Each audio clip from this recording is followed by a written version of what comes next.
জীবনের গল্পে মিলে যেতে পারে আপনার গল্প, তাই জীবনের গল্পে আপনাকে স্বাগত। মুদ্রার যেমন এপিঠ ওপিঠ রয়েছে, ভালোবাসারও দুটি রূপ রয়েছে। একটি রূপ পৃথিবীর সব থেকে সুন্দর অনুভূতি, যেখানে নতুন করে বাঁচতে ইচ্ছে হবে, নতুন করে স্বপ্ন জাগবে, ভালোবাসার মানুষটির সাথে জীবনের শেষ সময়টুকু পর্যন্ত কাটাতে ইচ্ছে করবে। ঠিক একইভাবে ভালোবাসার আরও একটি রূপ রয়েছে, যেটি সব থেকে ভয়ঙ্কর, যে রূপটিকে আমরা তিক্ত অনুভূতিতেও বলতে পারি।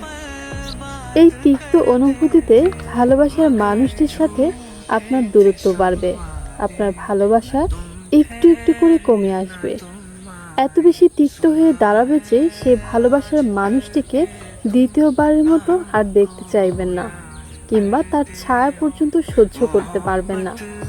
সারা পৃথিবীকে জানিয়ে দিবেন আপনি তাকে প্রচণ্ড ঘৃণা করেন, কিন্তু মনে মনে আপনি তাকেই ভালোবাসেন।